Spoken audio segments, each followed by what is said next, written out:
Story 1. The Calculus Class Lockdown. The fluorescent lights hummed overhead in our calculus classroom, creating that familiar drone that had become the soundtrack to countless Friday afternoons. It was seventh period, that final stretch before freedom, and the anticipation of spring break hung in the air like an electric charge. Every student in that room could feel it, that restless energy that comes when you're so close to a week of sleeping in and doing absolutely nothing academic. Our teacher, Mr. Henderson, was one of those rare educators who understood the futility of trying to teach complex mathematical concepts when teenage minds were already halfway out the door. Unlike many of his colleagues who had scheduled tests for this pre-break Friday, he had mercy on us.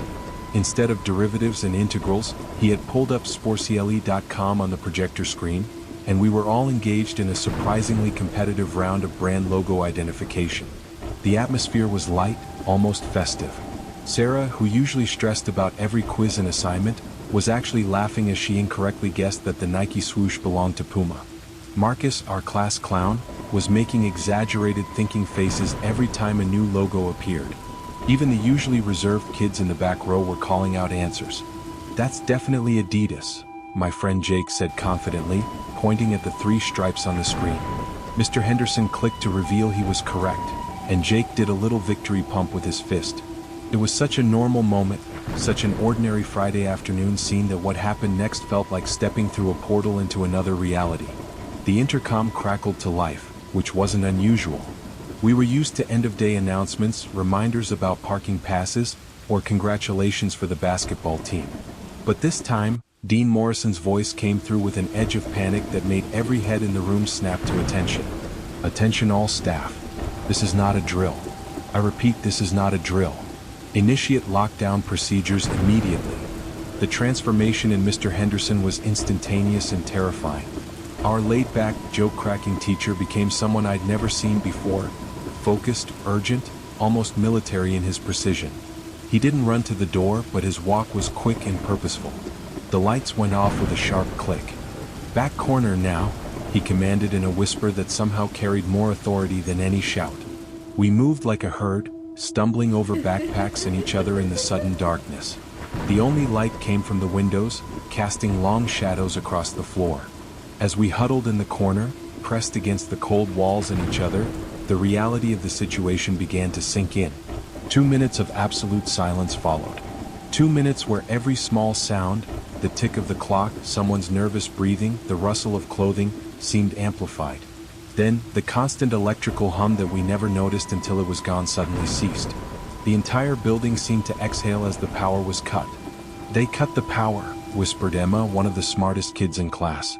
Her voice was barely audible, but in the silence, it might as well have been a scream.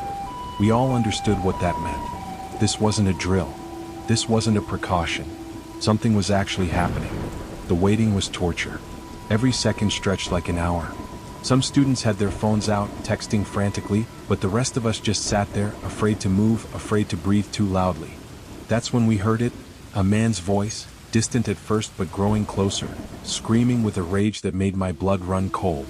The words were mostly incoherent, but what we could make out was terrifying.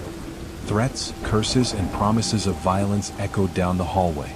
The voice was getting closer, and with it came the sound of impacts, loud, metallic bangs that we quickly realized were fists or something else striking the lockers.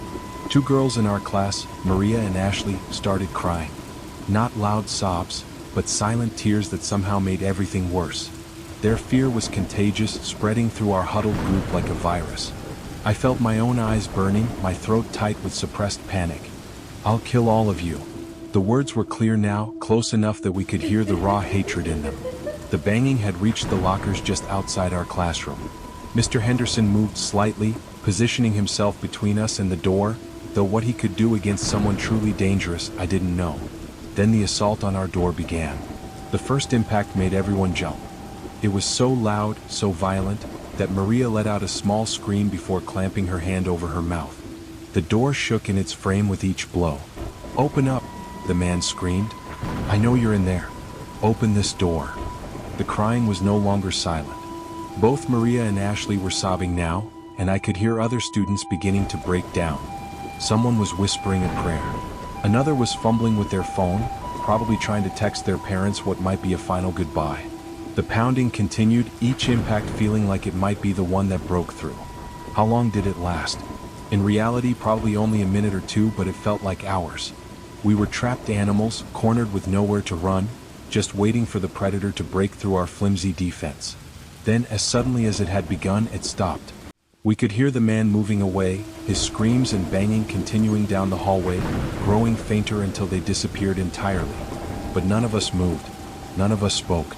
We stayed frozen in that corner, afraid that any movement might bring him back. 10 minutes passed. 15. 20. Finally, the intercom crackled back to life. Dean Morrison's voice, still shaky but more controlled, filled the room. Staff and students, please remain in lockdown while I update you on the situation. Approximately 30 minutes ago, an individual entered our building and assaulted Mrs. Peterson at the front desk. She was able to escape and contact authorities. The individual's mental state appears to be severely compromised, and we cannot confirm whether or not he is armed. Staff members have conducted a preliminary sweep of all hallways and classrooms but have not located the intruder. The dean continued, explaining that classes would resume but with doors remaining locked. No students would be permitted to leave for any reason. The police were on their way, but until they arrived and cleared the building, we were to stay put. Mr. Henderson finally turned the lights back on, and we slowly emerged from our corner. But the classroom felt different now. The brand logos still glowed on the projector screen, but they seemed to belong to another world. A world where Friday afternoons were just Friday afternoons, not potential crime scenes. We tried to resume some semblance of normalcy, but how could we? Every small noise made us jump. When someone dropped a textbook, half the class flinched. Mr. Henderson abandoned any pretense of teaching or even playing games. He just sat at his desk, watching the door while we sat in small groups, talking in whispers about what had just happened. It wasn't until the following Monday that we learned the full story. The janitor working the night shift on Friday had discovered a man sleeping in one of the storage closets near the back of the school. According to the rumors that spread like wildfire through the student body, a gun, specifically a .44 Magnum, was visible in the man's pocket. The janitor, perhaps not realizing the danger or simply making an honest mistake, had left the closet door open after discovering the man. By the time the police arrived in response to his call, the intruder had vanished, leaving behind only questions and fear. To this day, years later, I don't know if they ever found him. I don't know if he got the help he clearly needed or if he's still out there somewhere, carrying that rage and instability with him. What I do know is that every member of our calculus class was changed by those terrifying minutes. We learned that safety is an illusion, that the walls of our school couldn't protect us from the chaos of the outside world, and that sometimes survival is just a matter of staying quiet in a dark corner and hoping the danger passes you by. Story 2: The Lunch Period Crisis. October had arrived with its characteristic gloom in our middle school town. The trees had turned their brilliant autumn colors, but on this particular day, heavy clouds obscured any beauty, casting everything in shades of gray. Rain drummed steadily against the cafeteria windows, creating rivulets that distorted the outside world into an impressionist painting. Our school operated on a two-lunch system designed to prevent overcrowding. First lunch was reserved for all 6th graders and roughly half of the 7th graders. Second lunch, which is when this incident occurred, served the remaining 7th graders and the entire 8th grade population. It was a system that usually worked well, keeping the chaos to manageable levels. I was in the lunch line, debating between the suspicious-looking meatloaf and the equally questionable chicken nuggets, when the first boom echoed through the cafeteria. It was loud, reverberating through the large space and seeming to come from somewhere outside. My immediate thought was thunder. It certainly sounded like it, and given the weather, it made perfect sense. But the reaction of my fellow students suggested something far more sinister. The entire cafeteria erupted in screams. Trays clattered to the floor as students jumped up from their tables. The noise was deafening, hundreds of adolescent voices raised in panic, chairs scraping against linoleum, the crash of dropped lunch trays. At first, I thought my classmates were overreacting. Middle schoolers weren't exactly known for their calm, rational responses to unexpected noises. But then the campus security officers burst through the cafeteria doors, and their faces told a different story. These were not the expressions of adults dealing with dramatic children. These were the faces of people who knew something serious was happening. Everyone into the multi-purpose room. Now, move. Officer Bradley, usually the most easygoing of our security staff, was shouting with an urgency I'd never heard from him before. His partner, Officer Chin, was already herding students toward the large multi-purpose room that adjoined the cafeteria. Those of us still in the lunch line were told to abandon our food immediately. I watched as kids dropped full trays into the trash, their complaints drowned out by the continuing chaos. We were pushed, not roughly but firmly, toward the multi-purpose room along with what seemed like the entire lunch period population.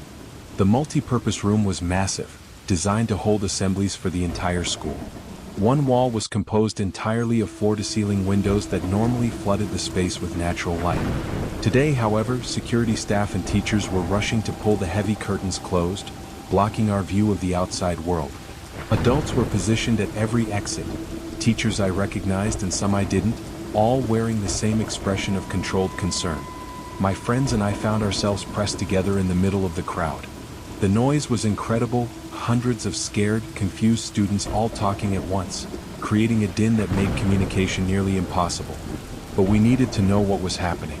The not knowing was almost worse than any truth could be. My friend Eric, always the boldest among us, pushed his way through the crowd toward one of the teachers guarding an exit. Mr. Williams, our science teacher, stood there with his arms crossed, eyes constantly scanning the crowd. We watched as Eric spoke to him, saw Mr. Williams lean down to respond, his face grave. The conversation was brief, and Eric hurried back to our group. "Okay, so you know those houses right across from the school?" Eric began, slightly out of breath from pushing through the crowd. We all nodded. The houses were literally across the street from our front entrance, so close that we could see into their front windows from our classrooms. "There's this guy who lives in one of them," Eric continued, lowering his voice even though it was unlikely anyone could overhear us in the chaos. "Apparently he's mentally disabled or something, and he's barricaded himself in his house. The cops are trying to evict him, and he's threatening to kill himself and any cops who come near him." That explained the booms, perhaps warning shots or attempts to break down his barricades. But Eric wasn't done. "But here's the really messed up part," he said, glancing around nervously. "The guy was seen walking around outside the school this morning, just watching kids in this really creepy way. And get this, he's a registered sex offender." The word spread through our group like wildfire, and from there to other clusters of students. The atmosphere in the room shifted from confused panic to genuine fear. We were packed in here like sardines, easy targets if this disturbed individual decided to turn his rage toward the school. Time crawled by with agonizing slowness. With no windows uncovered and no access to information, we could only wait and wonder. Some students tried to call or text their parents, but cell service in the multi-purpose room was notoriously spotty. Others sat in small groups, sharing wild theories about what was happening outside. The younger sixth graders were the hardest to watch. Some were crying openly, calling for their parents. The eighth graders tried to project calm and maturity, but I could see the fear in their eyes too. We were all just kids, after all, faced with a situation that even adults would find frightening. Teachers moved through the crowd, trying to maintain order and offer reassurance. "Everything is under control," they said. "This is just a precaution." But their body language betrayed their words. They were scared too. An hour passed. A full hour of being packed into that room, sitting on the hard floor because there weren't nearly enough chairs for everyone. The initial panic had given way to a restless anxiety. Students complained about being hungry, about needing to use the bathroom, about missing their next class. But the adults remained firm. No one was leaving until the all-clear was given. Finally, after what felt like an eternity, the principal's voice came over the intercom. The situation had been resolved. The man had been taken into custody without further incident. We would be dismissed to our next period classes in an orderly fashion, group by group. The relief was palpable, but it was mixed with a lingering unease. As we filed out of the multi-purpose room, I caught a glimpse through one of the windows. Police cars were still parked across the street, their lights no longer flashing, but their presence a reminder of how close danger had come to our everyday lives. It wasn't until later that I learned more disturbing details. My friend Brandy lived next door to the man in question, and she had a story that made our lockdown experience even more chilling. The previous Halloween, she had been trick-or-treating with her younger siblings when they passed his house. In the window, illuminated by the interior lights, they saw him cutting his own arm with what looked like a knife. But the truly terrifying part was what he had written on his window in his own blood: "Don't come here or I'll kill you." At the time, Brandy and her family had assumed it was an extremely realistic and disturbing Halloween decoration. The man was known to be odd, and it was Halloween after all. They had hurried past, Brandy telling her younger siblings it was just fake blood, just a prop.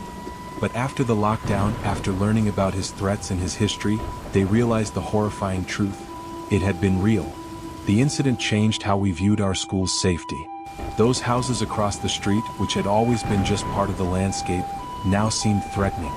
We became more aware of who was watching us, more conscious of the thin line between the safety of our school and the unpredictability of the outside world. And every time it stormed, every time thunder boomed overhead, some part of us remembered that October day when the sounds of danger came too close for comfort. Story 3: The Basement Betrayal. Fresh out of college with a computer science degree and more enthusiasm than experience, I never imagined my first real job would take me back to my old high school. But there I was, 22 years old, walking through the same halls I'd navigated as a teenager, only now heading to a very different destination: the basement. The basement of Riverside High was a world unto itself. While the upper floors bustled with students and teachers, the basement was a forgotten realm of storage rooms, old equipment, and most importantly for my new role, the server room that kept the entire school's digital infrastructure running. It was a messy, disorganized space that seemed to have accumulated decades of educational detritus, but hidden within this chaos was a surprisingly well-appointed office. The office was a stark contrast to the basement that housed it. 3 large desks dominated the space, each equipped with high-end computers and multiple monitors. 2 mini fridges hummed quietly in the corner, stocked with energy drinks and leftover lunches. A large flat-screen TV was mounted on one wall, ostensibly for monitoring system alerts but more often tuned to whatever sports event was happening. And the crown jewel, an air conditioning unit that actually worked, providing blessed relief from the stifling heat that plagued the rest of the building. I had landed this position thanks to 3 of my former computer teachers who had become more than just educators during my time as a student. Mr. Park, Mrs. Rodriguez, and Mr. Foster had recognized something in me, nurturing my interest in technology and eventually becoming genuine friends. When the IT internship opened up, they had advocated strongly for me, and their recommendation carried weight. My coworkers, Dave and Gary, were good guys who had welcomed me warmly into their underground domain. Dave was in his 40s, a longtime IT professional who knew every quirk of the school's aging network. Gary was younger, maybe early 30s, with an encyclopedic knowledge of hardware and a dry sense of humor that made even the most tedious tasks bearable. On the day that changed everything, both Dave and Gary were upstairs dealing with some issue in the computer lab. I was alone in the basement office, enjoying my lunch break with a turkey sandwich and catching up on some tech news on my phone. The basement was quiet except for the hum of servers and the occasional gurgle from the ancient pipes that ran along the ceiling. My phone buzzed with an incoming call. The display showed it was from the front office, which was unusual. They typically just sent emails unless something was urgent. I answered with my mouth still half full of sandwich. "Hello, this is..." "Listen carefully," the voice interrupted. It was Mrs. Martinez from the front desk, and she sounded different, stressed, speaking quickly but quietly. "We're in lockdown. Someone entered the building, possibly armed. Turn off your lights and stay where you are. Do not leave the basement under any circumstances." The sandwich suddenly felt like cardboard in my mouth. I forced myself to swallow as the reality of her words sank in. "Is this a drill?" I asked, though I already knew the answer. We'd had lockdown drills before, and they were always announced well in advance. "No, this is real. I have to go. Just stay hidden and stay quiet." The line went dead. I sat there for a moment, phone still pressed to my ear, trying to process what I'd just heard. Then training kicked in. I rushed to flip off all the light switches, plunging the office into darkness save for the glow of the server's LED indicators. My computer monitors cast an eerie blue light, and I quickly turned those off too. But as I stood there in the sudden darkness, a terrible realization hit me. The office didn't have a door. It was just an open space carved out of the larger basement, with a wide entrance that couldn't be secured. Worse, the door to the basement itself was broken. The lock had been malfunctioning for months, a repair request that had been perpetually pushed down the priority list. I grabbed my phone and started texting Dave and Gary, desperate for information, for guidance, for anything. but the messages showed as delivered without any response. Were they safe? Were they also hiding somewhere in the labyrinth of classrooms above? For 20 minutes, I sat in that darkness, my phone my only companion. I turned the brightness down to its lowest setting, paranoid that even that small light might give away my position. I played mindless games to keep my hands from shaking, refreshing my messages every few seconds hoping for a response that didn't come. Then I heard it, the distinctive creak of the basement door opening. The sound echoed through the basement, amplified by the concrete walls and the silence. My heart hammered so hard I was sure it must be audible. Someone was coming down the stairs, their footsteps quick and purposeful. Not the measured tread of Dave or Gary, who knew to avoid the third step that always groaned under weight. This person hit every step with urgency. Instinct took over. I slid out of my chair as quietly as possible and crawled under my desk. There wasn't much protection, but it was better than sitting exposed. I pulled my legs up, trying to make myself as small as possible in the space between the desk drawers. The footsteps entered the office and stopped.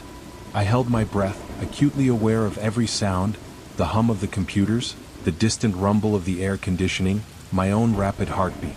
Whoever it was didn't turn on the lights. They just stood there in the darkness, and the silence stretched between us like a living thing.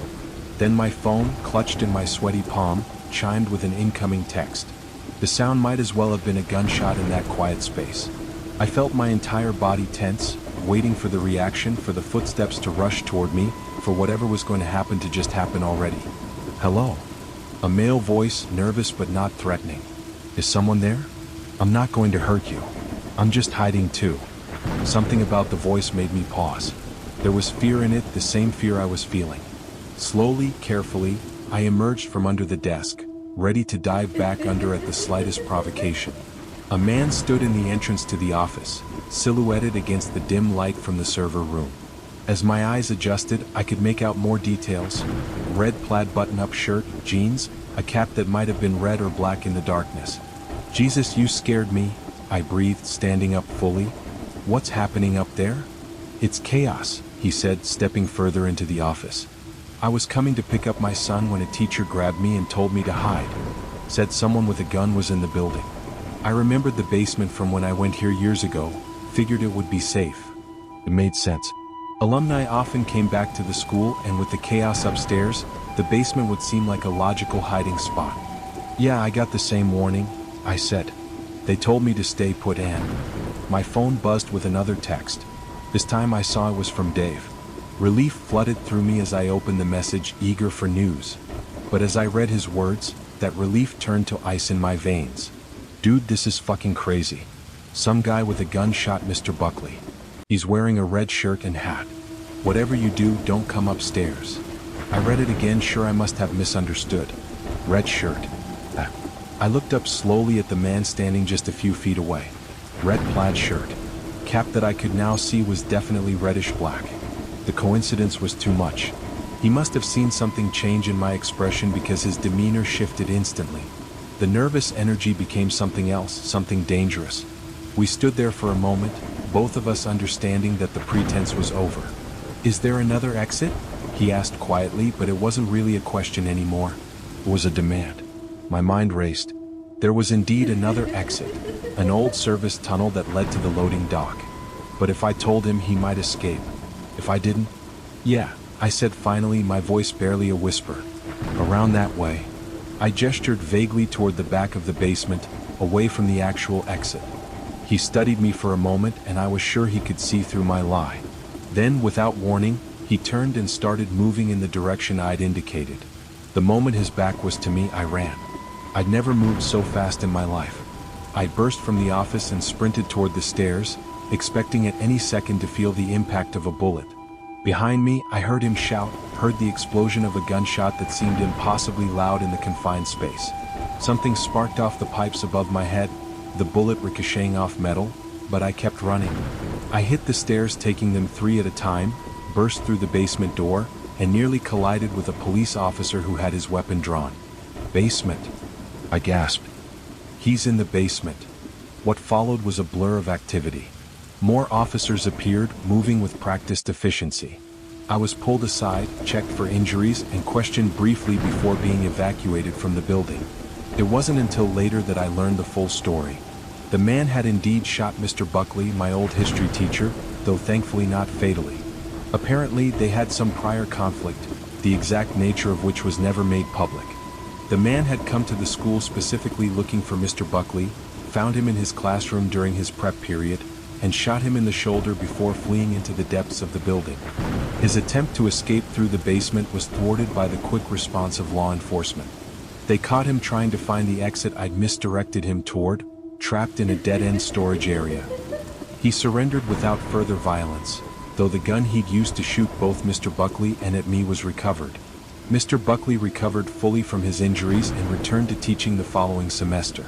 He never spoke publicly about what had led to the shooting, and honestly, we didn't need to know. What mattered was that he was alive, that no students had been harmed, and that the nightmare had ended.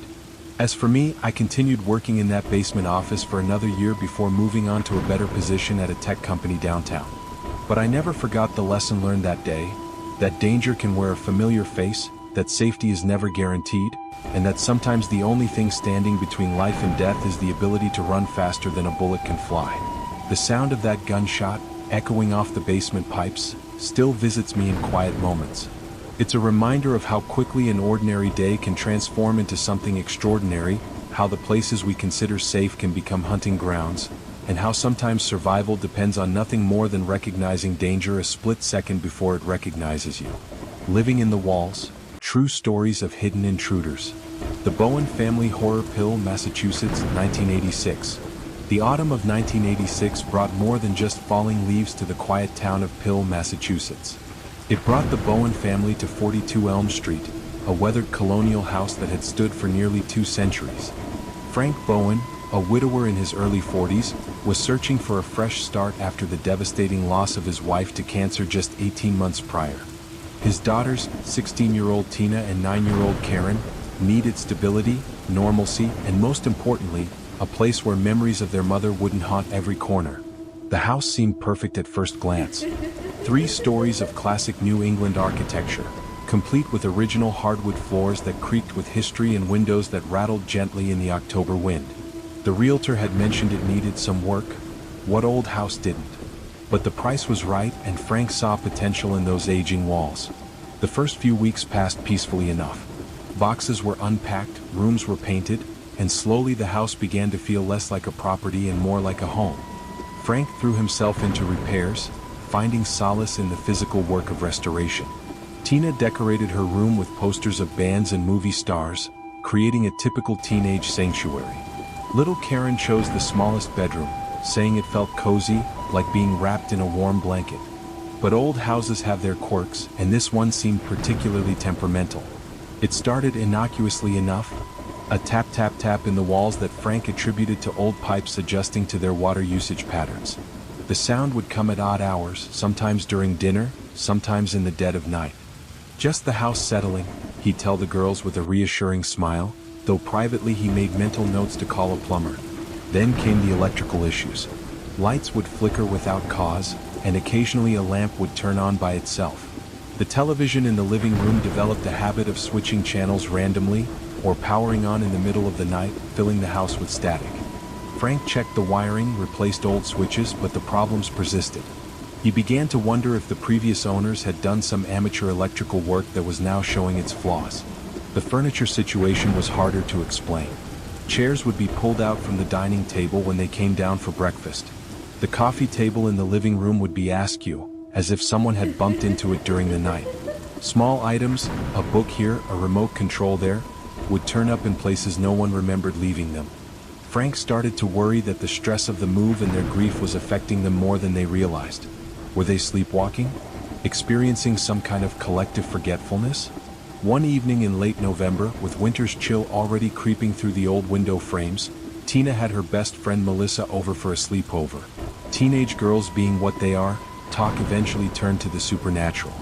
Melissa had brought a Ouija board, smuggled from her older brother's room. "Come on, Tina," she urged. "Don't you want to know if your house is haunted?" Karen, drawn by the excitement and desperate to be included in her older sister's activities, begged to join them.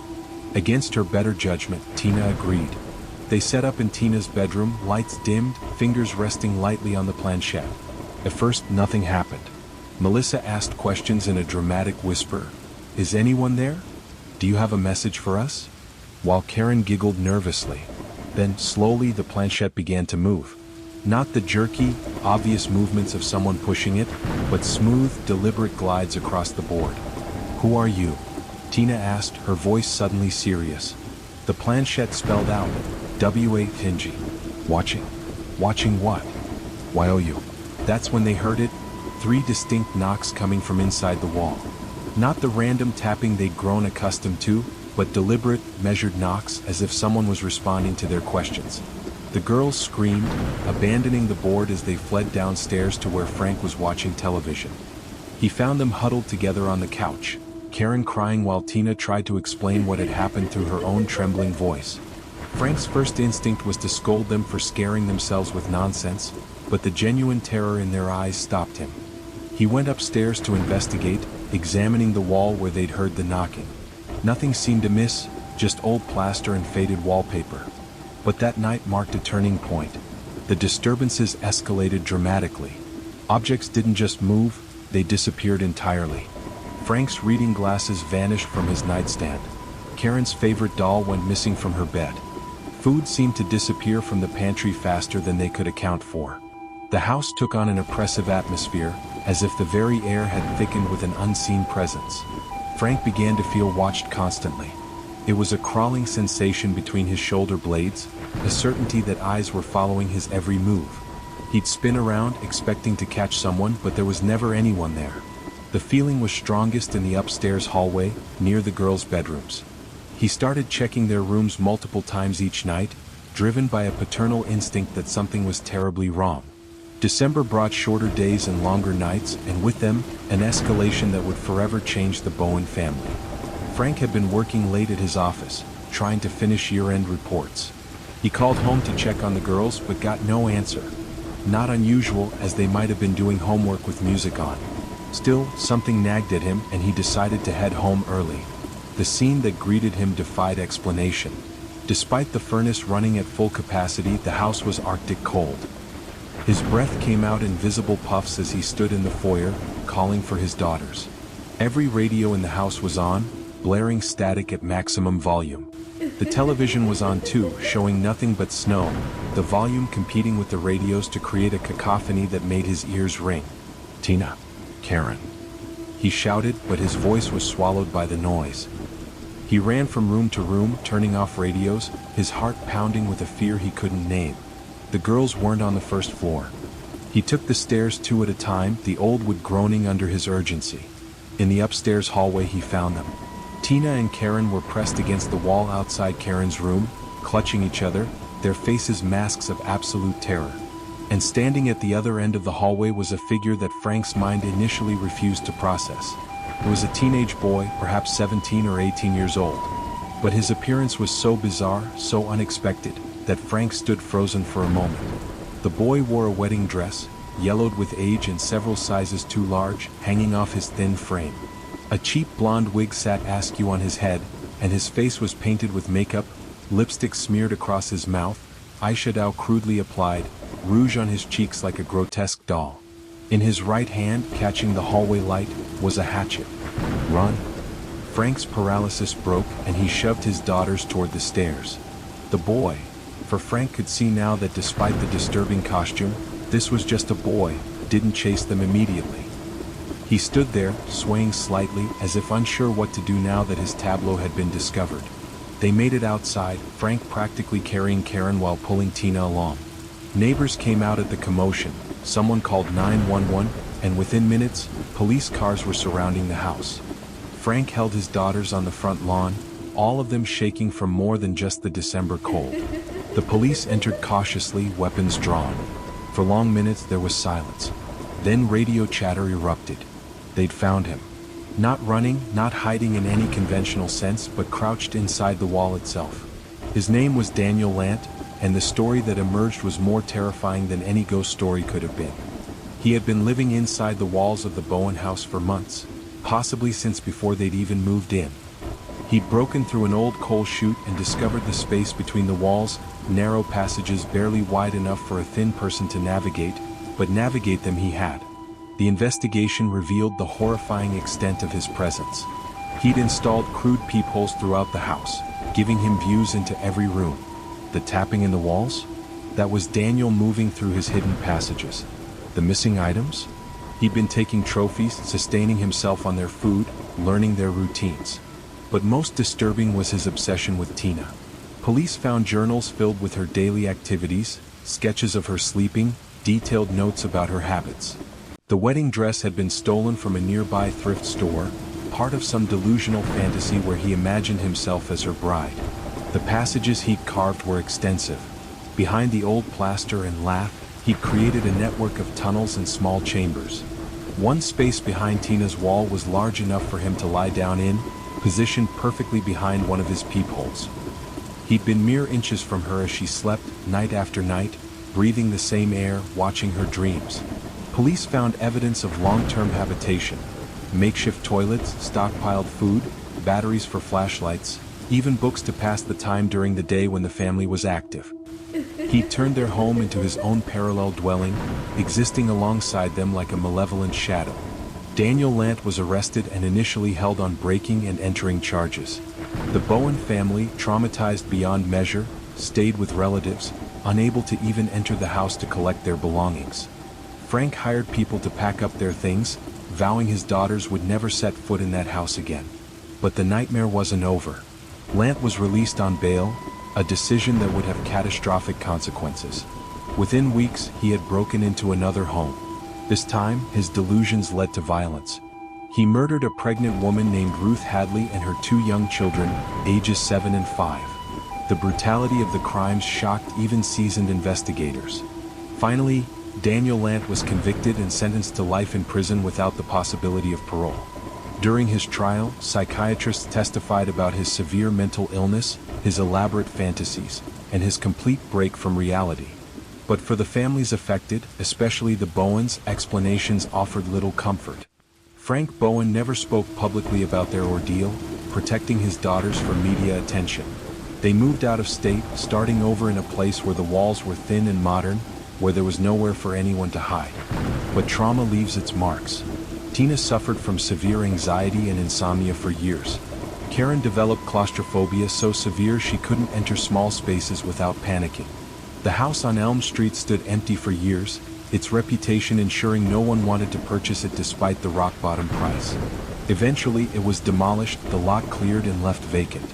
But locals say that on quiet nights, if you stand where the house used to be, you can still hear it tap, tap, tap, the sound of someone moving through spaces that no longer exist, watching people who are no longer there. The Ohio State Frogging Incidents, 2013. The house near Ohio State University was what every college student dreamed of finding: spacious, cheap, and just a short walk from campus. Built in the 1920s, it had that worn charm that landlords in college towns never bothered to update. 10 students pooled their resources to rent it, turning what had once been a family home into a labyrinth of bedrooms, study spaces, and communal areas that constantly smelled of ramen and energy drinks. Like most student housing, it had its share of problems. The electrical system was sketchy at best, with circuits that tripped if you ran a hairdryer and a laptop simultaneously. The plumbing groaned and complained, especially when multiple showers were running. Doors didn't quite fit their frames, windows were painted shut, and the basement had that particular musty smell that suggested decades of mild flooding. Brett Martinez, a junior studying computer science, had scored one of the better rooms on the second floor. He was the type who noticed patterns, paid attention to details, skills that served him well in coding but would soon reveal something far more disturbing than any bug in a program. It started with small anomalies. Brett was meticulous about his groceries, buying the same items each week and consuming them on a predictable schedule. So when his milk seemed to empty faster than usual, when his leftover pizza disappeared, when his cereal box was noticeably lighter, he noticed. At first, he blamed his roommates. With 10 people sharing space, food theft was almost expected. He even sent a passive-aggressive text to their group chat about respecting each other's groceries. But then came other irregularities. The kitchen cabinets, which he habitually closed completely, would be found slightly ajar in the morning. Lights he was certain he'd turned off would be on when he came home. The thermostat would be adjusted, just a few degrees but enough to notice. His roommates denied touching it, and Brett began to wonder if someone was gaslighting him as some kind of prank. The basement was off limits to most of them. It was unfinished, damp, and used primarily for storage and the house's ancient boiler. A door marked utility closet was always locked, with a padlock that looked newer than anything else in the house. When asked about it, their landlord, a man who collected rent and ignored maintenance requests with equal efficiency, simply said it contained electrical equipment and not to worry about it. One night in early November, the power went out. Not unusual for the old house, but frustrating when Brett had a project due the next morning. Armed with his phone's flashlight, he ventured into the basement to check the breaker box. The stairs creaked ominously under his weight, and the darkness seemed to press in from all sides. He just turned the corner toward the breaker box when he saw him, a man, walking calmly out of the basement as if he had every right to be there. He was barefoot despite the cold concrete floor, wearing worn jeans and a faded Ohio State hoodie. For a moment, Brett's brain tried to rationalize his presence. Was he one of the roommate's friends? A maintenance worker? "Who are you?" Brett asked, his voice steady despite his racing heart. The man stopped, turned, and smiled. It wasn't a threatening smile, just casual, friendly even. "I'm Jeremy," he said simply, and then continued walking up the stairs. Brett stood frozen for a moment, processing what had just happened. Then adrenaline kicked in. He ran upstairs, burst into the living room where several roommates were studying, and breathlessly explained what he'd seen. The reaction was immediate. Some thought he was joking, others were instantly alarmed. They searched the house, checked every room, but found no one. "We need to check that locked door," Brett insisted. They debated briefly about property damage and their security deposit, but curiosity and fear won out. Using a crowbar someone produced from their car, they pried open the padlock. The door swung open to reveal not a utility closet but a small room. The space was perhaps 6 feet by 8 feet, carved out of what should have been solid foundation. A twin mattress lay on the floor, relatively clean and covered with a sleeping bag. Milk crates served as furniture, holding personal belongings, books, a guitar missing 2 strings, notebooks filled with writing. Polaroid photos were taped to the walls, showing people Brett didn't recognize, moments from a life lived in parallel to theirs. The evidence of habitation was undeniable. Empty food containers matched brands from their kitchen. A phone charger was plugged into an electrical outlet they hadn't known existed. Clothes were folded neatly in one corner. It was a bedroom, hidden in plain sight, occupied by someone who had been living among them undetected. They called the police, who seemed unsurprised by the discovery.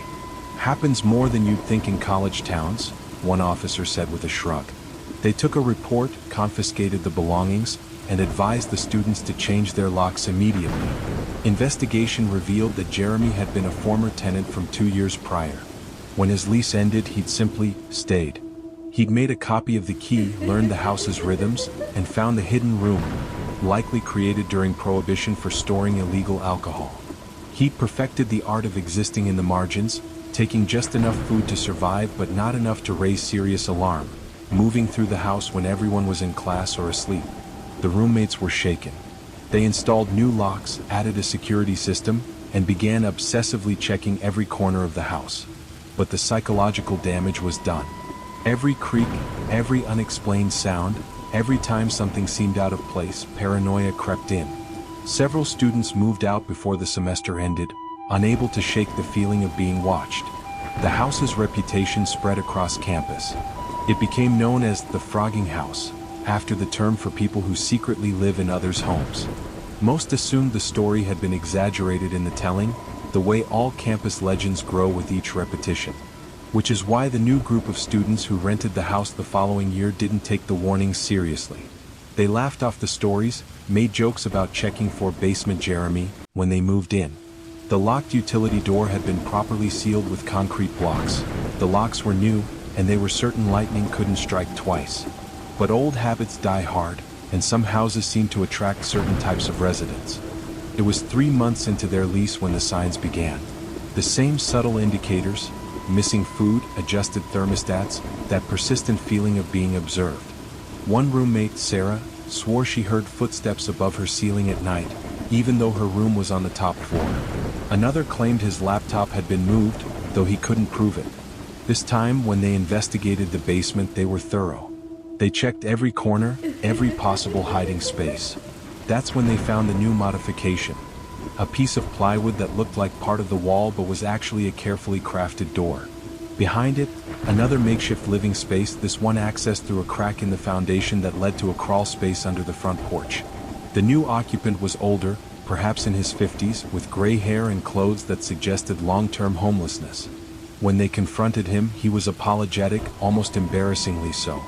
His name was Jared, he said, and he meant no harm. He'd heard about the house from Jeremy. Apparently, there was a network of people who shared information about vulnerable properties, places where one could exist unnoticed. I just needed somewhere warm for the winter, Jared explained as they waited for the police. I never took much, never bothered anyone. You wouldn't have known I was here if you hadn't come looking. He was right in a way. He'd been even more careful than Jeremy, his presence barely a whisper in their daily lives. But the knowledge that he'd been there, sharing their space without consent, sleeping beneath their feet, listening to their conversations, it was violating in a way that transcended property crime. The students tried to continue their lease, but the house had been irreversibly tainted. They installed cameras, motion sensors, and new locks. They sealed every possible entrance, checked every space compulsively. But you can't install a security system against fear, can't lock out the knowledge that your home isn't truly yours alone. One by one they moved out. The landlord, faced with a property that was becoming unrentable, finally invested in proper renovations. The basement was completely refinished, all hidden spaces filled with concrete. Security cameras were installed, the locks upgraded to electronic systems. He even hired a property management company to conduct regular inspections. But renovations can't erase history. The house near Ohio State became campus legend, a cautionary tale about the vulnerability of communal living. New students would dare each other to spend a night there. Urban explorers would try to break in, looking for the famous hidden rooms. And sometimes, neighbors reported, lights would turn on in the empty house, shadows moving past windows in rooms that should have been vacant. The university newspaper ran an article about frogging that interviewed both Jeremy and Jared, who had served minimal jail time for their trespassing. Both expressed remorse but also a strange nostalgia for their time in the house. It wasn't about the free rent, Jeremy explained. It was about being part of something without having to actually participate, like being a ghost but still alive. That quote stuck with many who read it because it captured something essential about the violation. It wasn't just the theft of food or the trespassing, it was the theft of privacy, of security, of the basic assumption that home is a sanctuary. The students who lived through those experiences carried that knowledge with them, checking closets in every new apartment, investigating every strange noise, never quite able to shake the feeling that someone might be listening just beyond the wall. Ashley's living nightmare, Spokane, Washington. Ashley Chin had always prided herself on her independence. At 28, she built a successful freelance graphic design business that allowed her to work from anywhere. So when she found a small one-bedroom house on the outskirts of Spokane, it seemed perfect. Built in the 1950s, it had character, hardwood floors, arched doorways, and large windows that flooded the space with natural light. The fact that it backed up to dense woods didn't bother her. If anything, the privacy and natural setting were selling points. She moved in during the first week of December, the Washington winter already settling in with its characteristic mix of rain and gray skies. The house felt cozy against the elements, the old radiator heating system clanking to life with reassuring regularity. She set up her home office in the living room, arranged her bedroom just so, and settled into a routine that felt both productive and peaceful. Her friends expressed concern about a single woman living alone so far from neighbors, especially with the woods creating a dark backdrop every night. But Ashley had grown up in rural Oregon. She was comfortable with solitude and darkness. She installed good locks, kept her phone charged, and felt perfectly safe in her little sanctuary. For the first 2 months, everything was idyllic. She'd wake to the sound of rain on the roof, make coffee in her sunny kitchen, and spend days creating designs for clients around the world. Evenings were for reading, streaming shows, or video chatting with friends. The house felt like an extension of herself, safe, comfortable, entirely hers. The first sign that something was amiss came in mid-February. Ashley was meticulous about her routines, a trait that served her well in managing multiple client projects. So when she found a spoon in the sink that she was certain she'd washed the night before, it stood out.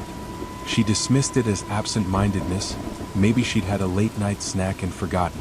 But then came other small discrepancies. Her shampoo bottle, which she always placed on the left side of the shower caddy, would be on the right. Not dramatically moved, just shifted as if someone had used it and put it back without thinking. The living room blinds, which she religiously closed each night, would be cracked open in the morning. Her laptop, which she always left centered on her desk, would be slightly askew. Each incident alone meant nothing. Together they created a pattern that made her uneasy. She started taking photos of how she left things, comparing them the next day. Sometimes nothing was different. Sometimes the changes were so subtle she wondered if she was imagining them. But that wondering, that constant questioning of her own perception, began to eat at her peace of mind. Then came the sounds. It started on a Tuesday night. Ashley was in bed, laptop propped on her knees, working on a late project when she heard it, a soft tapping inside the wall. Not the random creaking of an old house or the scurrying of mice, but rhythmic, deliberate tapping. Tap tap tap, pause, tap tap tap, pause. It came from the wall directly beside her bed, the one that separated her bedroom from the utility closet. She muted her laptop, listening intently. The tapping continued for perhaps 30 seconds, then stopped. She waited, heart pounding, but it didn't resume. She tried to rationalize it. Old pipes, the house settling, maybe a woodpecker that had gotten confused in the dark. But woodpeckers didn't tap inside walls, and pipes didn't follow such deliberate patterns. The tapping became a regular occurrence, always late at night, always from the same wall. Sometimes it lasted minutes, sometimes just a few seconds. Ashley researched everything from pipe problems to pest infestations, but nothing quite fit. She even called a handyman to check the wall, but he found nothing unusual, just insulation and standard framing. A week after the tapping began, she heard something new. It was past midnight, the house dark except for the glow of her phone screen. She'd been scrolling mindlessly, trying to fall asleep, when she heard a scraping sound from above. Not from the attic, her house didn't have one, but from the air vent near the ceiling. The scraping was brief, like something being dragged across metal, then silence. Ashley stood on her bed, shining her phone's flashlight up at the vent. The beam penetrated only a few inches into the darkness beyond the grate. She saw nothing, but the feeling of being watched was suddenly overwhelming. She didn't sleep that night or the next. Dark circles appeared under her eyes. Her work began to suffer as concentration became impossible. Every small sound made her jump. She started sleeping on the couch, telling herself it was because the living room got better morning light. But really, she couldn't stand being in that bedroom next to that wall, under that vent. 3 weeks after the first tapping incident, Ashley woke to find her back door wide open. It was 6 a.m., the pre-dawn darkness still thick outside. Cold air flooded the kitchen and rain had blown in, puddling on the linoleum. The door showed no signs of forced entry. The deadbolt, which she distinctly remembered locking, was turned to the open position. Either someone had a key or they'd been inside to unlock it. The police response was frustratingly predictable.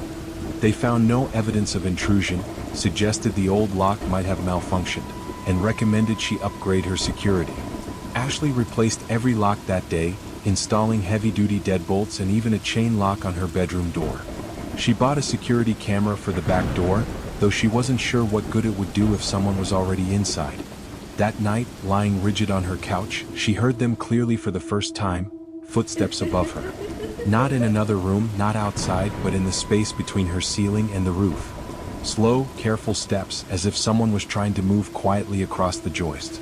They moved from one end of the house to the other, paused, then returned. Ashley grabbed her phone, car keys, and purse, not bothering with shoes or a coat. She drove to a 24-hour diner and called her best friend, sobbing into the phone about the footsteps, the tapping, the certainty that someone was in her house.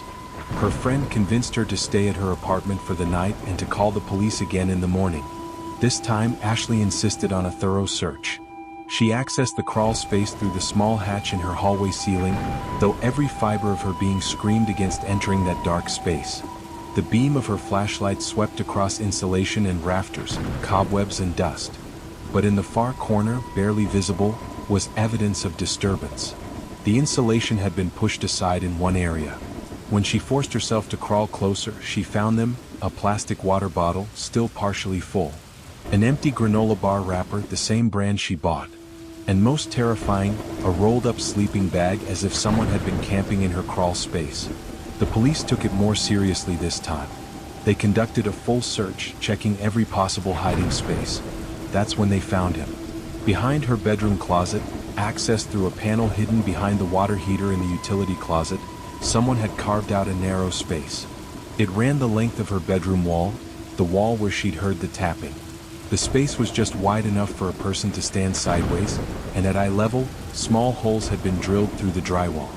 The holes were covered on the bedroom side by what looked like a heating vent, but was actually a viewing port into her most private space.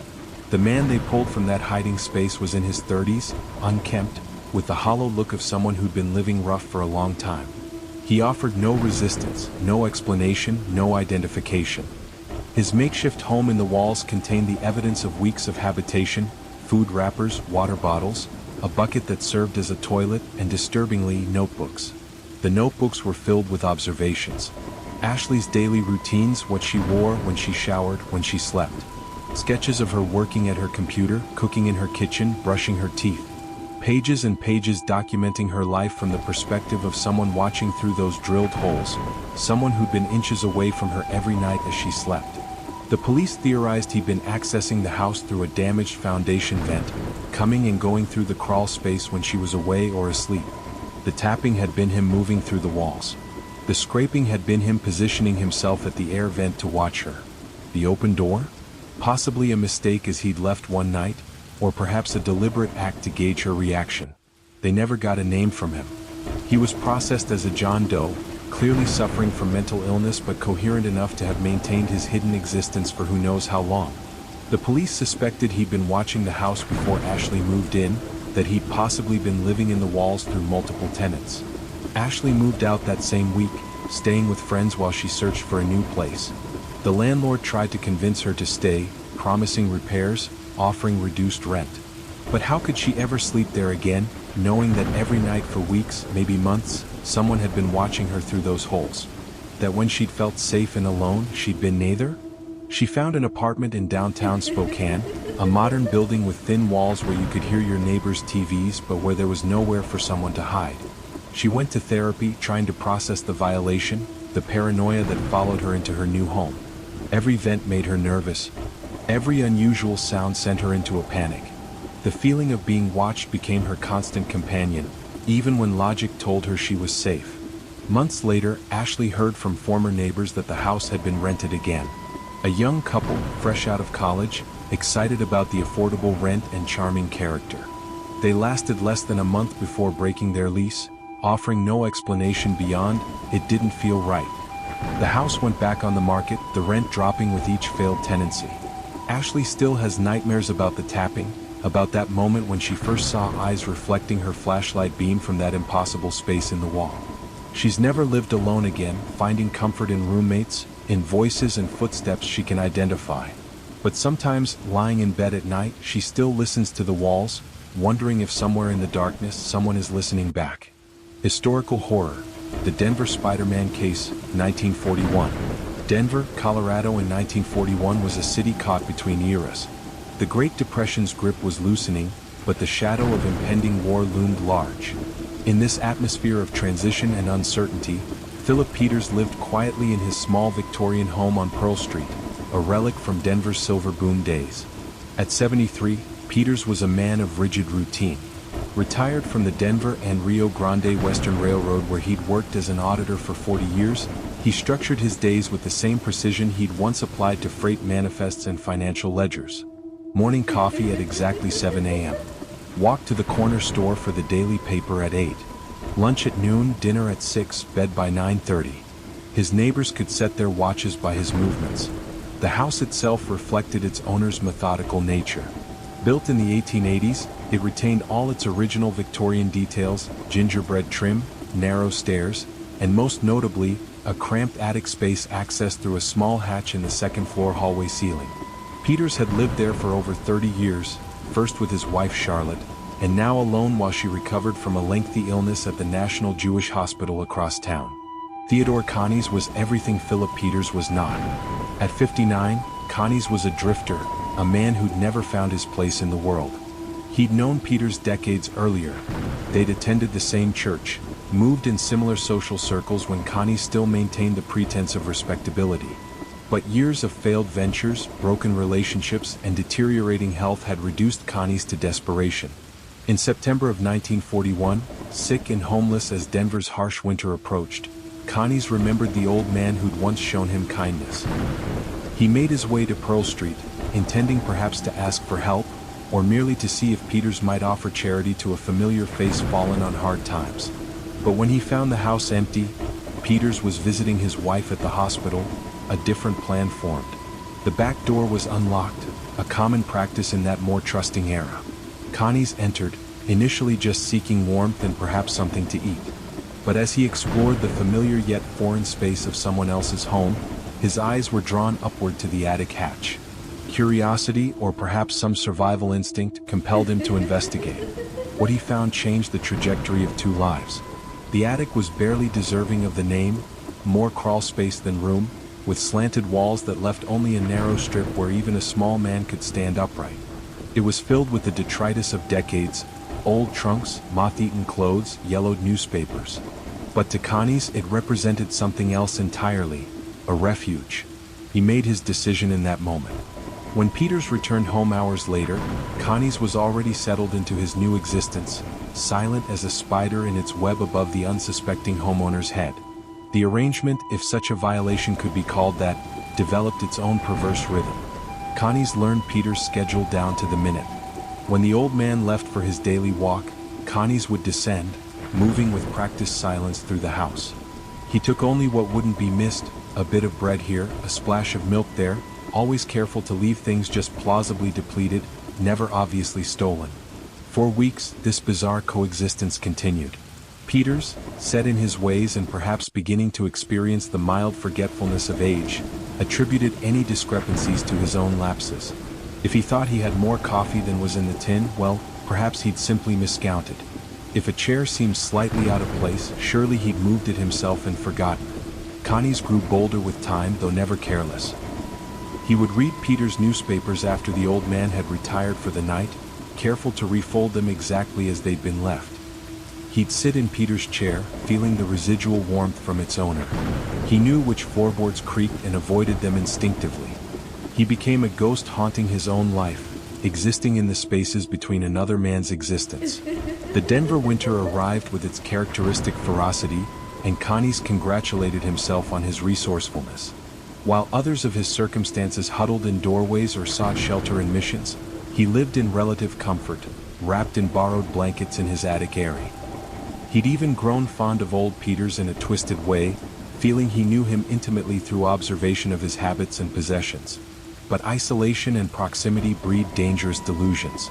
Connies began to feel that he deserved this comfort, that Peters somehow owed him this sanctuary. The old man had so much: a warm house, regular meals, a life of respectability, while Connies had nothing. Resentment festered in the cramped darkness of the attic. On October 17, 1941, Peters broke his routine. He'd planned to visit Charlotte at the hospital but felt unwell, a headache, perhaps a touch of flu. He returned home early from his morning walk, moving quietly as was his nature, not wanting to disturb neighbors with the sound of his door. Connies, unprepared for this deviation, was in the kitchen when he heard the front door open. Panic flooded through him. There was no time to reach the stairs, no way to make it to his hiding place.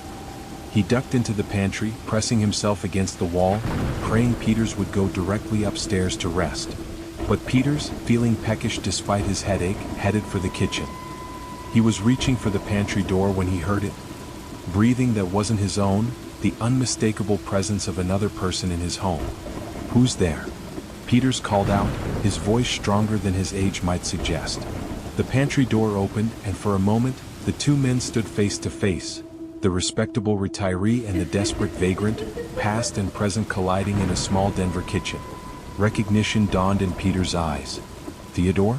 Theodore Connies? What are you doing in my house?" What happened next would be debated in courtrooms and newspapers for months. Connies claimed Peters attacked him first, though this seems unlikely given the age difference. What is certain is that Connie's, panicked and perhaps enraged at being discovered, grabbed an iron stove shaker from the kitchen counter. The first blow dropped Peters to his knees. But Connie's, driven by fear and months of pent-up resentment, didn't stop. He struck again and again, until the kitchen floor was slick with blood and Philip Peters would never again maintain his rigid schedule. In the aftermath, Connie's panic transformed into a cold practicality. He couldn't flee. Where would he go? The October cold was bitter and he was covered in blood. Instead, he did what he'd become expert at. He climbed back to his attic refuge and waited. The body was discovered the next day when Peters failed to appear for his daily paper. The scene puzzled investigators. The doors were locked from the inside. Nothing valuable was missing. There were no signs of forced entry. The murder weapon was left at the scene, but it bore no useful fingerprints. They dubbed it the Ghost House Murder, and the case quickly went cold. And above their heads, Theodore Connies continued his residence. If his existence before the murder had been surreal, what followed descended into pure madness. He lived above a crime scene, listening to police officers discuss the very murder he'd committed while standing feet below where he lay hidden. He couldn't risk leaving during the day anymore. Too many people were watching the house. His forays for food became nocturnal expeditions, quick raids on a kitchen where blood still stained the floorboards despite repeated cleanings. Neighbors reported strange things. Lights flickering in windows of the supposedly empty house, shadows moving behind curtains. Some claimed to hear footsteps. The more superstitious whispered that Philip Peters' ghost haunted his former home. The police investigated these reports but found nothing, reinforcing the supernatural theories. Connies, meanwhile, descended into a hell of his own making. Trapped in his attic prison, he grew more gaunt, more feral. He'd achieved the ultimate invisibility but at the cost of his humanity. He wrote in the margins of old newspapers, rambling screeds about society and injustice. He held whispered conversations with himself and sometimes, in his madness, with the ghost of Philip Peters. 5 months. 4 or 5 months after the murder, Theodore Connies lived in that attic, a spider in a web of his own spinning. He might have continued indefinitely, but the human body has needs that eventually override caution. On July 30th, 1942, a neighbor noticed something odd, a shadow moving in an upstairs window of the Peters house. Not the quick movement that might be dismissed as a trick of light, but deliberate human motion. The police were called once again. This time the officers heard it too, footsteps above them, the clear sound of someone moving in the supposedly empty attic. Detective Roy Bloxam led the way up the narrow stairs through the hallway to the attic hatch. As he pushed it open, a face appeared in the darkness above, gaunt, wild-eyed, more animal than man. "Come down," Bloxam ordered. "It's over." Connies didn't resist. He couldn't. Months of confinement had left him weak, barely able to navigate the ladder. As they led him out, neighbors gathered, gasping at the skeletal figure emerging from the house they thought haunted. He looked like something from a nightmare, hair grown wild, clothes rotting on his emaciated frame, eyes that had seen too much darkness. In custody, Connies confessed readily, almost eagerly. He told them everything: his history with Peters, his months of secret residence, the confrontation that led to murder. He showed no remorse, only a strange pride in how long he'd managed to remain undetected. The press, always hungry for sensation, dubbed him the Denver Spider-Man, and the name stuck. The trial was a sensation. Connies' attorney attempted an insanity defense, arguing that months of isolation had driven his client mad. But the jury, horrified by the violation of home and hearth that the case represented, found him guilty of murder. He was sentenced to life in prison, where he would die in 1967, having traded one confinement for another. The Peters house stood empty for years afterward. No one wanted to live where such horror had occurred, where a man had been murdered in his kitchen while his killer lived above, where every creak might be footsteps in the attic. Eventually, it was demolished, replaced by a parking lot that gave no hint of the darkness that had once inhabited that space. But the case left a lasting impact on Denver and beyond. It spoke to primal fears, the violation of home, the presence of the stranger within, the thin line between charity and catastrophe. It made people check their locks, investigate strange noises, peer nervously at ceiling hatches. Because if Theodore Connies could live undetected for so long, Who else might be hiding in the spaces we never think to check? The South Carolina Stalker, 2012. Tracy Williams had worked hard for everything in her life. As a single mother of 5 children ranging from 6 to 16 years old, she juggled multiple jobs, night school, and parenting with a determination that impressed everyone who knew her. The small 3-bedroom house in Rock Hill, South Carolina, wasn't much, but it was theirs, a symbol of stability after years of struggle. The relationship with her ex-boyfriend, Marcus Thompson, had been the one mistake she couldn't seem to shake. They'd been together for 3 tumultuous years, a period marked by his increasing instability, multiple arrests for minor offenses, and a possessiveness that had gradually morphed into something darker. When she finally found the strength to leave him, taking out a restraining order in the process, she'd hoped that would be the end of it. For a few months it seemed like it was. Marcus had disappeared, supposedly leaving town for a job opportunity in Atlanta. Tracy focused on her children, her work at the hospital where she was a certified nursing assistant, and slowly rebuilding their lives. The house became their sanctuary, homework at the kitchen table, family movies on Friday nights, Sunday dinners that filled the small space with laughter and the smell of her grandmother's recipes. It was early December when the first signs appeared. Tracy was lying in bed, exhausted after a double shift, when she noticed something odd. The ceiling above her bed seemed to be moving, barely perceptible, but definitely movement.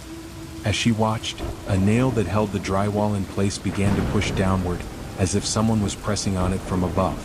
Her first thought was that the old house was settling, or perhaps they had rodents in the attic.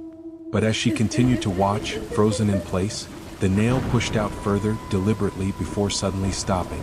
Then another nail, a foot away, began the same slow descent. "Mom?" It was her oldest daughter, Keisha, standing in the doorway. "I heard something in the walls.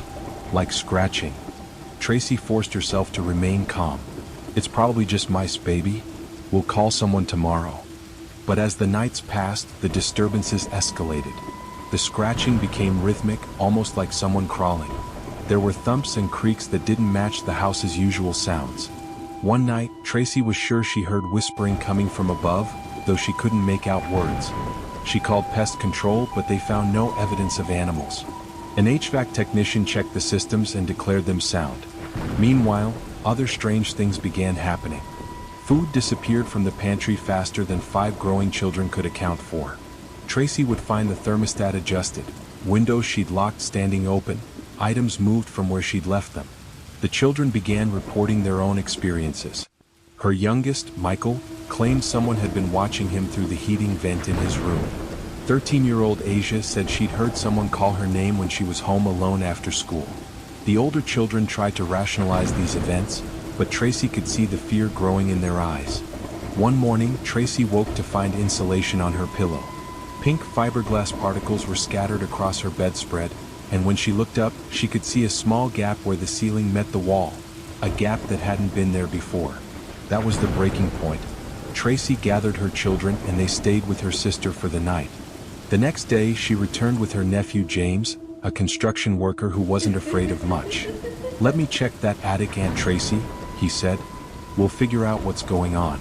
Tracy waited in the hallway as James climbed the pull-down ladder into the attic, his flashlight beam sweeping through the darkness above. She heard his footsteps on the joist, then silence. Then, "Oh hell no. Oh hell no. Aunt Tracy, call the police.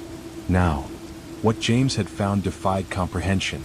In the corner of the attic, wedged beside the HVAC unit where the warmth would provide comfort, someone had created a living space. A makeshift bed fashioned from old coats and stolen blankets. Empty food containers that matched brands from Tracy's pantry. Water bottles filled with urine, indicating someone had been up there for extended periods without coming down. But worst of all was the hole, a carefully cut opening in the drywall directly above Tracy's bed, providing a perfect view into her bedroom. The nails she'd seen moving had been someone testing the stability of their peephole. The police arrived within minutes, but whoever had been living in the attic was gone. They processed the scene, collecting DNA evidence, fingerprints, the detritus of someone's secret existence. Tracy stood in her driveway, holding her youngest children, trying to process the violation. The investigation moved quickly once the evidence was analyzed. Fingerprints matched Marcus Thompson. DNA confirmed it. He hadn't gone to Atlanta, he'd never left South Carolina. Instead, he'd been living above the family he'd once claimed to love, watching them through holes he'd carved, existing in their lives without their knowledge or consent. A warrant was issued, but Marcus seemed to have vanished. Tracy and her children stayed with relatives, unable to return to a house that no longer felt safe. She lay awake at night, wondering how long he'd been up there. Had he watched her children sleep? Had he listened to their private conversations, their dreams, their fears? 2 days later, Marcus appeared at the house. A neighbor spotted him trying to enter through a basement window and called the police. But by the time they arrived, he was gone again, leaving only pry marks on the window frame. The manhunt intensified. Police staked out the house, thinking he might return to his hiding place. Tracy's story made the local news and tips poured in. Someone had seen him at a gas station. Another person spotted him near the children's school. Each sighting ratcheted up Tracy's fear. Then, unexpectedly, Marcus turned himself in. He walked into the police station, calm and composed, as if he was reporting a minor traffic violation rather than confessing to months of stalking and criminal trespass. In his confession, he showed no remorse, only a twisted sense of entitlement. "She was mine," he told investigators. "I just wanted to make sure she was okay, that she wasn't seeing nobody else. I wasn't hurting anyone. I was protecting them." The delusion was complete. In his mind, living in her attic, watching her sleep, stealing her food, these were acts of love, of protection. He'd convinced himself he was a guardian angel rather than a predator. Marcus was charged with stalking, burglary, and violation of a restraining order. The physical evidence was overwhelming, not just his presence in the attic, but journals he'd kept documenting Tracy's movements, her children's schedules, even transcripts of conversations he'd overheard. He'd been living a parallel life to theirs, invisible but ever-present. At the trial, Tracy testified about the impact on her family. Her youngest son now refused to sleep alone. Her daughter showered with the bathroom door locked and a chair wedged against it. They all avoided being home alone. The house that had been their sanctuary had become a source of trauma. "He stole our peace," Tracy told the court. "Every sound, every shadow, every moment of what should be safety in our own home, he poisoned it all. My babies look at the ceiling now instead of sleeping. They're afraid of their own home." Marcus was sentenced to 5 years in prison, the maximum allowed under state law. Tracy thought it wasn't nearly enough for what he'd put them through. She moved her family to a new house in a different school district, trying to give them a fresh start. But trauma doesn't respect geographic boundaries. In interviews years later, Tracy spoke about the lasting impact. "People think stalking is just following someone around, maybe calling too much. They don't understand the violation of having someone live in your space, breathe your air, watch your most private moments. It changes you. It changes how you see the world." She became an advocate for stronger stalking laws and better support for victims. She shared her story at conferences and support groups, helping other women recognize the signs of escalating obsession. Her children, resilient as children can be, slowly healed, though they all admitted to checking closets and attics in every new space they entered. The house in Rock Hill stood empty for months after they left. The landlord tried to rent it, but word had gotten out about what happened there. Eventually, he had the attic sealed off entirely, eliminating the space where Marcus had lived. But even that wasn't enough to erase the stigma. Tracy's story became a cautionary tale in the community about the dangers of obsession and the importance of taking stalking seriously. It highlighted how restraining orders, while important legal tools, are only pieces of paper if not backed up by vigilance and enforcement.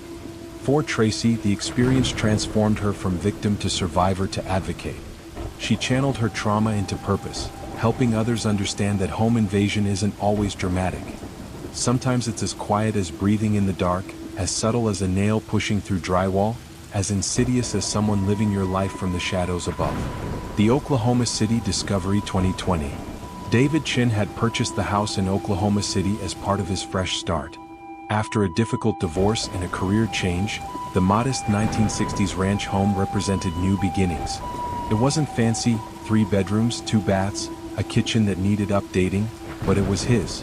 After years of apartment living, having his own space felt like freedom. The neighborhood was quiet, filled with young families and retirees who kept their lawns neat and watched out for each other. David threw himself into making the house his own, spending weekends painting, fixing leaky faucets, and planning future renovations. He worked from home as a software developer, enjoying the peace and routine of his new life. The first signs of something amiss were so minor he almost didn't notice them. A cereal box that seemed lighter than it should be. The back door unlocked when he was certain he'd locked it the night before. The thermostat adjusted by a few degrees. David chalked it up to absent-mindedness. The divorce had been stressful, and he knew he hadn't been sleeping well. But as February progressed, the incidents became harder to dismiss. He'd buy a gallon of milk on Monday and find it half empty by Wednesday, despite barely using any. His leftovers would disappear from the fridge. Once he came home from a run to find the TV on, tuned to a channel he never watched. David started documenting these incidents, partly to assure himself he wasn't losing his mind. He took photos of how he left things, compared them when he returned. The evidence was undeniable. Someone was entering his home. He changed the locks, installed a security system, even put up cameras. But the intrusions continued. The cameras never caught anything, as if whoever was entering knew exactly where they were positioned and how to avoid them. The security system never triggered. It was as if a ghost was living in his house. The breaking point came on a Thursday night. David had been coding late, headphones on, lost in his work. When he finally stood to stretch around 2 a.m., he heard it, a distinct footstep from above. Not the settling of the house or the scurry of an animal, but the deliberate placement of a human foot on a wooden joist. David's mind raced. There was no second floor, just an attic accessible through a hatch in the hallway ceiling. He'd been up there once when he moved in, just long enough to see insulation and dust and decide there was nothing of interest. He grabbed a baseball bat and his phone, debating whether to call 911 or investigate himself. Another footstep decided him. He pulled down the attic ladder as quietly as possible and climbed up, bat in one hand, phone flashlight in the other. The beam of light swept across the familiar insulation and rafters, but something was different. In the far corner, where the roofline met the floor, there was a shape that didn't belong. As his light found it, David's heart nearly stopped. A man lay on a mattress, fully dressed, fast asleep. Around him were the signs of habitation: water bottles, food wrappers, a battery-powered lantern, paperback books. It was a bedroom, hidden in what should have been in used space. David backed down the ladder, his hands shaking so badly he nearly dropped his phone. He made it outside and called 911, then waited in his car with the doors locked, bat still clutched in his hands, watching his own house as if it were a crime scene. The police response was swift and professional. They surrounded the house, called up to the attic, and when no response came, entered carefully. The man they brought down was in his 30s, disheveled but calm, as if being arrested for living in someone's attic was just a minor inconvenience. The investigation revealed the terrifying scope of the intrusion. The man, who gave his name as Robert Kelly, had been living in David's attic for at least a week, possibly longer. He'd accessed it through an exterior maintenance hatch that David hadn't even known existed, hidden behind overgrown bushes at the back of the house. Robert's routine was simple and effective. He slept during the day when David was most likely to be active. At night, when David was asleep or working with headphones on, Robert would descend into the house, use the bathroom, take food, watch a little TV with the volume low. He knew David's schedule, had learned his habits, and existed in the spaces between David's life. When questioned, Robert showed no remorse or real understanding that what he'd done was wrong. "I wasn't hurting anyone," he insisted. "I was quiet, I was careful. I only took what I needed. It's a big house for just one person." The entitlement in that statement chilled David more than anything else. The idea that Robert felt he had some right to David's space, that being careful somehow justified the invasion, spoke to a fundamental disconnect from reality. As police processed the attic, they found more disturbing evidence. Robert had kept a log of David's activities: when he left for runs, when he had video calls for work, when he went to bed. He'd been studying David like a subject, learning how to exist alongside him without detection. There was no connection between the two men. Robert wasn't a former acquaintance or a previous tenant. He was simply someone who'd seen an opportunity, a house with an accessible attic, occupied by a single man with predictable habits. He'd chosen David's life to infiltrate randomly, like a parasite selecting a host. The legal process was frustratingly simple. Robert was charged with breaking and entering and criminal trespass. He pled guilty, received 6 months in jail and probation. To the legal system, it was a property crime, no different than if he'd broken in to steal a television. But for David, the impact was profound and lasting. The home that had represented his fresh start now felt contaminated. He couldn't shake the feeling of being watched, couldn't trust that he was alone even when logic said he was. He found himself checking the attic multiple times a day, inspecting closets, looking behind furniture. Sleep became elusive. Every house sound, the ice maker, the AC turning on, pipes expanding, sent adrenaline coursing through his system. He installed more cameras, better locks, motion sensors in the attic. But security measures couldn't address the fundamental breach of trust in the safety of his own home. David tried to continue living there, determined not to let Robert steal his fresh start along with his food. But after 3 months of hypervigilance and sleepless nights, he gave up. He sold the house at a loss, disclosed the intrusion to the buyers, and moved to a high-rise apartment with controlled access and no attic. In therapy, David worked through the trauma, the sense of violation that went beyond the physical intrusion. "It's not just that he was in my house," David explained. "It's that he was living my life with me. Using my shower, eating my food, watching my TV. He knew things about me, my routine, my habits when I was vulnerable. That knowledge feels like theft too." The house in Oklahoma City sold to a young couple who were either brave or naive enough to overlook its history. They sealed the exterior attic access, installed a comprehensive security system, and by all accounts have lived there without incident. But David still sometimes drives by, unable to completely let go of what happened there. He's become an advocate for better building security, particularly regarding attic and crawl space access. He shares his story online, warning others to check for exterior access points, to investigate strange noises, to trust their instincts when something feels wrong. Most importantly, he wants people to understand that home invasion doesn't always come with broken windows and alarm bells. Sometimes it's as quiet as someone breathing in the dark above your head, as subtle as cereal that empties too fast, as horrifying as discovering you've never truly been alone in your own home. Lisa's Portland Nightmare 2023. Lisa Leihart had always been drawn to older homes. There was something about their character, the built-in bookshelves, the arched doorways, the way sunlight fell differently through original windows, that spoke to her artistic soul. So when she found the 1950s cottage just outside Portland, Oregon, she knew it was meant to be hers. The divorce had been finalized just months before, ending a marriage that had died long before the paperwork made it official. At 34, Lisa was ready for solitude, for space to rediscover who she was outside of a failed relationship. The little yellow house with its overgrown garden and detached garage seemed perfect for her and Max, her golden retriever who'd been her constant companion through the upheaval. She moved in during early summer, when Portland shows its best face, roses blooming everywhere, long sunny days that stretched past 9 o'clock, cool nights perfect for sleeping with windows open. Lisa threw herself into making the space hers, setting up a studio in the spare bedroom for her illustration work, planting herbs in the garden, stripping layers of paint from the original hardwood floors. The house backed up to dense woods, a mix of Douglas firs and cedar that created a natural privacy screen. Her friends worried about her living alone so far from neighbors, but Lisa found the isolation peaceful. After years of apartment living with thin walls and constant noise, the quiet was a blessing.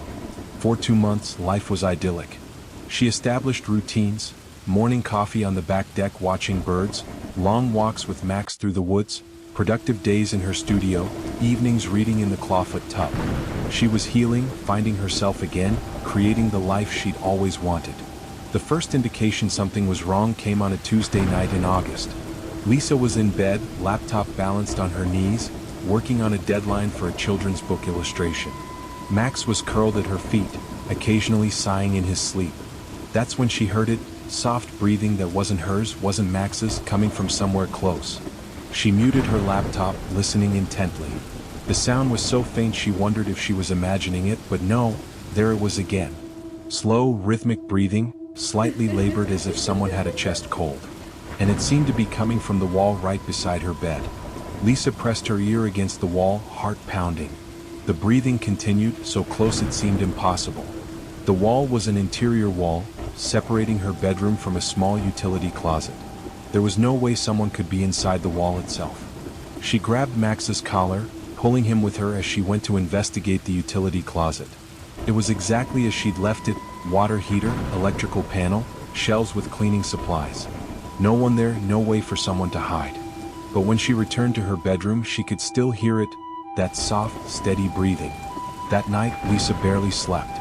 Every time she started to drift off, she'd hear the breathing and jolt awake. Max seemed unsettled too, occasionally lifting his head to stare at the wall, a low growl in his throat. In the morning, she tried to rationalize it. Old houses made weird noises. Maybe there was an animal in the walls, or some strange acoustic effect from the wind. She even called her friend Marcus, who worked in construction, to ask about possible explanations. But the breathing returned the next night and the next, always from the same spot, always between 2 and 4 a.m. Lisa started sleeping on the couch, but even from the living room, she could sometimes hear it, that persistent reminder that something was wrong in her sanctuary. Then came the tapping. It started softly, almost politely.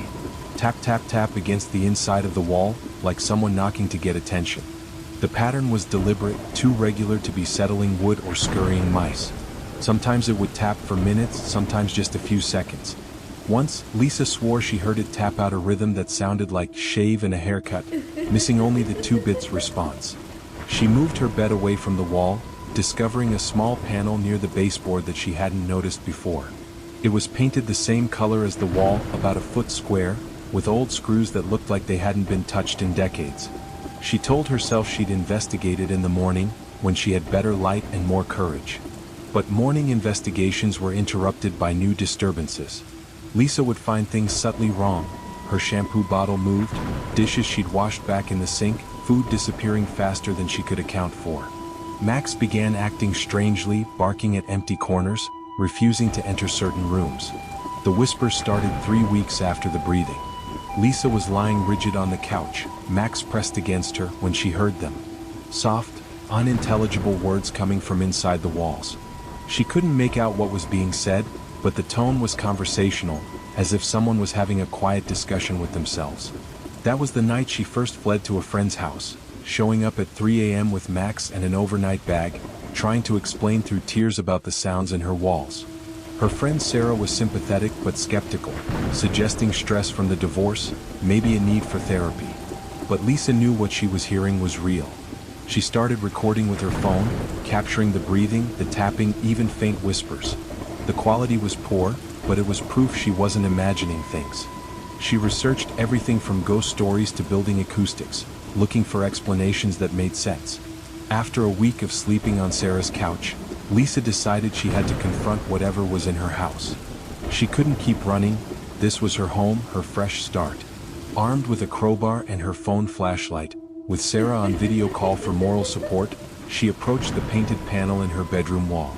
The screws were old but came out easily, too easily, as if they'd been removed recently and carefully replaced. The panel lifted away to reveal not the expected tangle of wires or pipes, but darkness.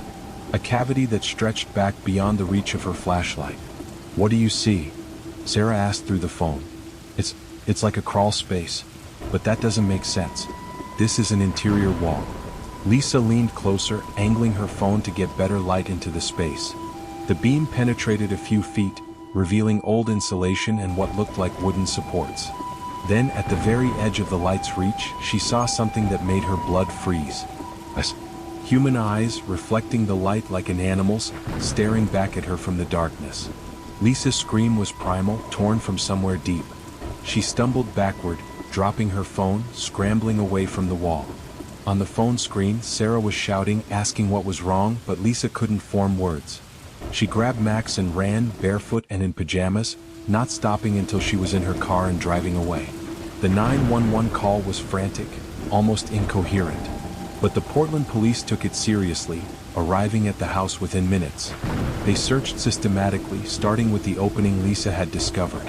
What they found defied easy explanation. The crawl space did exist, a narrow passage that ran along the interior wall and connected to a larger space beneath the house. Someone had been living there. The evidence was undeniable. A sleeping bag, water bottles filled with urine, food wrappers, and hundreds of drawings. The drawings were the most disturbing part. All depicted the same subject, a woman who was unmistakably Lisa. Some showed her sleeping, drawn from an angle that suggested the artist had been watching through the small holes drilled through the wall. Others showed her in various daily activities, cooking, working at her computer, playing with Max. The detail was obsessive, showing someone who had studied her extensively. But whoever had been living in the walls was gone. The police theorized he'd fled when Lisa screamed, escaping through a foundation vent that had been carefully modified to allow human passage. They found no identification, no fingerprints clear enough to run through databases. Just the detritus of someone's hidden life and an obsession with a woman who thought she was living alone. The investigation revealed the terrifying scope of the intrusion. The crawl space had likely been created decades ago, possibly during a renovation that was never properly finished. The access panel had been painted over but not sealed, making it invisible to casual inspection but easy to open for someone who knew it was there. Based on the amount of accumulated trash and the wear patterns on the sleeping bag, police estimated someone had been living in the space for at least a month, possibly since before Lisa had even moved in. The breathing she'd heard was literal. Someone breathing just inches away, separated only by thin drywall. The tapping had been attempts at communication or perhaps just the movements of someone shifting in the confined space. Most disturbing was the realization that the intruder had likely been entering her living space regularly. The moved items, the missing food, the sense of being watched, all of it was real. He'd been living parallel to her life, sharing her home without her knowledge, studying her with an intensity that suggested dangerous obsession. Lisa never returned to the yellow house. Friends packed her belongings while she stayed in a hotel, unable to even drive past the property. The drawings found in the crawl space haunted her, evidence of how thoroughly she'd been observed, how completely her privacy had been violated. She moved to a modern apartment complex in downtown Portland, a place with security cameras, keycard access, and most importantly, no crawl spaces or hidden passages. But the trauma followed her. She couldn't shower without checking behind the curtain multiple times. She inspected every vent, every access panel, every possible hiding place in her new home. Sleep became elusive, every small sound a potential threat. Therapy helped slowly. EMDR for the trauma, cognitive behavioral therapy for the hypervigilance. Her therapist specialized in stalking victims and understood the unique horror of having someone live in your space. Together, they worked on rebuilding Lisa's sense of safety and control. The therapist explained how home invasion of this nature represented one of the most fundamental violations of human security, the destruction of the one place where we should feel completely safe. The healing process was neither linear nor quick. Some days Lisa felt strong, empowered by her survival and the knowledge that she trusted her instincts. Other days, the weight of what had happened crushed her ability to function normally. She'd find herself checking locks obsessively, researching home security systems at 3 a.m., or simply sitting in her car outside her apartment building, unable to go inside. Her therapist introduced grounding techniques, naming 5 things she could see, 4 she could touch, 3 she could hear. These exercises helped when the hypervigilance threatened to overwhelm her. They also worked on reclaiming her narrative. Lisa had survived something that would have broken many people. She'd recognized the signs, trusted her instincts, and taken action. In a situation designed to make her feel powerless, she'd ultimately saved herself. Months later, Lisa learned that the police had connected her case to 2 similar incidents in nearby neighborhoods. The pattern suggested someone with extensive knowledge of older homes and their hidden spaces. A task force was formed, but the intruder remained elusive, like a ghost who understood the anatomy of houses better than their owners did. The yellow house stood empty for nearly a year. Word of what had happened spread through the neighborhood in whispers, the way dark stories do. Parents checked their children's rooms more carefully. Homeowners hired contractors to inspect crawl spaces and seal access points they'd never known existed. The house became a cautionary tale, a reminder that the monsters aren't always imaginary, and sometimes they're closer than we ever imagined. Eventually, Lisa found herself able to sleep through the night again. She kept motion sensors and security cameras, but they became tools of empowerment rather than symptoms of fear. She'd learned to trust her instincts completely, that subtle awareness that something wasn't right, that feeling of being watched. Her body had been trying to protect her all along. The yellow house was eventually sold to a contractor who gutted it completely, removing every hidden space and modernizing every system. But Lisa never forgot the lesson it taught her. Home isn't just a place, it's a feeling of safety that, once shattered, must be carefully rebuilt, piece by piece, breath by breath.